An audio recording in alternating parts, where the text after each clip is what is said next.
Hello guys, welcome back to Starlive Tech. ഇന്ന് നമ്മൾ Google pixel 4a എന്ന smart ഫോണിന്റെ റിവ്യൂ ആണ് ചെയ്യാൻ പോകുന്നത്. ഒരുപാട് നാളത്തെ കാത്തിരിപ്പിന് ശേഷമാണ് ഈ ഒരു സ്മാർട്ട് ഫോൺ ലോഞ്ച് ചെയ്തിട്ടുള്ളത്. അപ്പോൾ നമുക്ക് ടൈം ഒന്നും വേസ്റ്റ് ചെയ്യാതെ വീഡിയോയിലേക്ക് പോകാം. ചാനൽ ആദ്യമായിട്ട് കാണുന്നവർ സബ്സ്ക്രൈബ് ചെയ്യുക, അതോടൊപ്പം ബെൽ ഐക്കൺ കൂടി എനേബിൾ ചെയ്തു വെക്കാം. Okay, let's get to the video. ആദ്യം തന്നെ നമ്മൾ ഈ ഒരു ഡിവൈസിന്റെ ഡിസ്പ്ലേ കുറിച്ച് നോക്കുമ്പോൾ 5.81 ഇഞ്ചിന്റെ ഒരു OLED ഡിസ്പ്ലേ ആണ് ഈ ഡിവൈസിൽ വരുന്നത്. നമുക്ക് ഈ ഒരു ഡിവൈസിൽ ഒരു പഞ്ചോൾ കട്ടാണ് വരുന്നത്. ഗൂഗിളിന്റെ പിക്സൽ 3 എന്ന സ്മാർട്ട് ഫോൺ വെച്ച് നോക്കുന്ന സമയത്ത് ഡിസ്പ്ലേ സെഗ്മെന്റ് അത്യാവശ്യം അപ്ഗ്രേഡിങ്സ് ഉണ്ട്. കാരണം പിക്സൽ 3 എന്ന ഡിവൈസിൽ ഒരു വലിയ ബെസൽസ് ആണ് വന്നിരുന്നത്. ഇത്തവണ പിക്സൽ 4 എന്ന ഡിവൈസിൽ ഒരു പഞ്ചോൾ കട്ടാണ് വരുന്നത്. 1080x2340 പിക്സൽസ് ആണ് സ്ക്രീൻ റെസൊല്യൂഷൻ വരുന്നത്. അതുപോലെ തന്നെ 443 പിക്സൽ പെർ ഇഞ്ച് ഡെൻസിറ്റിയുമാണ് ഈ സ്മാർട്ട് ഫോൺ വരുന്നത്.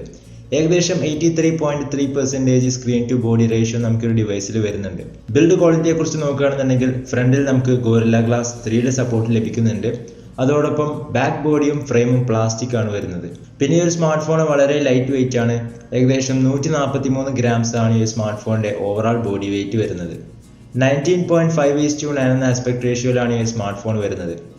ഈ ഒരു ഡിവൈസിൽ നമുക്ക് HDR അതുപോലെ തന്നെ ആൾവേസ് ഓൺ ഡിസ്പ്ലേ എന്നീ ഫീച്ചേഴ്സ് ഒക്കെ അവൈലബിൾ ആണ്.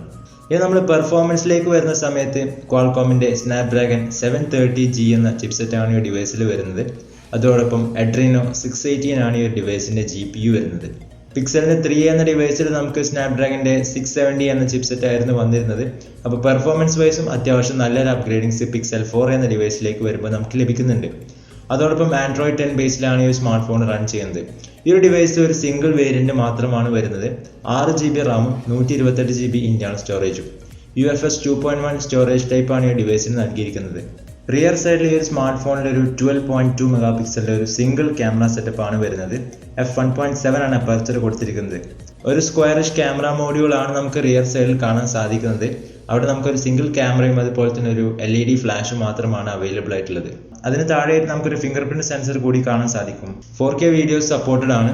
ഈ ഒരു സ്മാർട്ട് ഫോണിന്റെ ക്യാമറ വെച്ചെടുത്ത കുറച്ച് ക്യാമറ സാമ്പിൾസ് ആണിത്. നമുക്കറിയാം പിക്സലിന്റെ 3 എന്ന സ്മാർട്ട് ഫോണിലും വളരെ മികച്ചൊരു ക്യാമറ പെർഫോമൻസ് ആയിരുന്നു നമുക്ക് ലഭിച്ചിരുന്നത്. അപ്പോൾ നമ്മൾ പിക്സൽ 3 എന്ന ഡിവൈസിന്റെ ക്യാമറ വെച്ച് ഈ ഒരു സ്മാർട്ട് ഫോണിന്റെ ക്യാമറ കമ്പയർ ചെയ്യുകയാണെന്നുണ്ടെങ്കിൽ ഓൾമോസ്റ്റ് സെയിം ക്യാമറ പെർഫോമൻസ് ആണ് ലഭിക്കുന്നത്.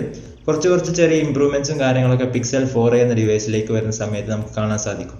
അതോടൊപ്പം ഈ ഒരു ഡിവൈസിൽ 8 മെഗാ പിക്സലിന്റെ ഒരു ഫ്രണ്ട് സെൽഫി ക്യാമറയാണ് വരുന്നത്. f2.0 അപ്പർച്ചർ കൊടുത്തിരിക്കുന്നത്. അത് നമുക്ക് ഡിസ്പ്ലേക്കകത്ത് ഒരു പഞ്ചോൾ കട്ടിലാണ് അവൈലബിൾ ആയിട്ടുള്ളത്. ഇനി നമ്മൾ ഈ ഡിവൈസിന്റെ ബാറ്ററിയെ കുറിച്ച് നോക്കുകയാണെന്നുണ്ടെങ്കിൽ 3140 mAh ഒരു ബാറ്ററിയാണ് ഈ ഡിവൈസിൽ വരുന്നത്. അതോടൊപ്പം 18 വാട്ട്സിന്റെ ഒരു ഫാസ്റ്റ് ചാർജിങ്ങും ഈ ഡിവൈസിൽ സപ്പോർട്ട് ചെയ്യുന്നുണ്ട്. പിന്നെ USB Type-C പോർട്ടാണ് ഈ ഡിവൈസിൽ വരുന്നത്. അതോടൊപ്പം മറ്റൊരു ഫീച്ചർ 3.5mm ഓഡിയോ ജാക്കും നമുക്ക് ഒരു ഡിവൈസിൽ അവൈലബിൾ ആണ്. ഈ ഒരു സ്മാർട്ട് ഫോണിൽ നമുക്ക് സ്റ്റീരിയോ സ്പീക്കേഴ്സ് ആണ് വരുന്നത്. പിന്നെ ഈ ഒരു ഡിവൈസ് നമുക്ക് ജസ്റ്റ് ബ്ലാക്ക് കളറിൽ മാത്രമാണ് അവൈലബിൾ ആയിട്ടുള്ളത്. അപ്പോൾ ഫ്രണ്ട്സ്, ഇതൊക്കെയാണ് പിക്സൽ 4a എന്ന സ്മാർട്ട് ഫോണിന്റെ ഓവറോൾ സ്പെസിഫിക്കേഷൻസ്. ഇനി നമ്മൾ പ്രൈസിങ്ങിനെ കുറിച്ച് നോക്കുകയാണെന്നുണ്ടെങ്കിൽ ഏകദേശം $349 ആണ് US ഈ ഒരു സ്മാർട്ട് ഫോണിന്റെ പ്രൈസ് വരുന്നത്. ഫ്ലിപ്കാർട്ട് വഴി നമുക്ക് ഈ ഒരു സ്മാർട്ട് ഫോൺ ഒക്ടോബർ മാസം തന്നെ അവൈലബിൾ ആയിരിക്കും. അപ്പോൾ ഫ്രണ്ട്സ്, ഇതൊക്കെയാണ് പിക്സൽ 4 എന്ന ഡിവൈസിന്റെ ഓവറോൾ ഫീച്ചേഴ്സും പ്രൈസും സ്പെസിഫിക്കേഷൻസും. ഈ ഒരു വീഡിയോ നിങ്ങൾക്ക് എല്ലാവർക്കും ഇഷ്ടപ്പെട്ടു എന്ന് വിചാരിക്കുന്നു. വീഡിയോ ഇഷ്ടപ്പെട്ടാൽ മറക്കാതെ ലൈക്ക് ചെയ്യുക. അതുപോലെ തന്നെ ചാനൽ ആദ്യമായിട്ട് കാണുന്നവർ സബ്സ്ക്രൈബ് ചെയ്യുക. പിന്നെ ഒരു ബെൽ ഐക്കൺ കൂടി എനേബിൾ ചെയ്ത് വെക്കുക. അപ്പോൾ നമുക്ക് നാളെ 5 മണിക്ക് മറ്റൊരു പുതിയ വീഡിയോ ആയിട്ട് വീണ്ടും കാണാം. Till then stay safe, take care and good bye.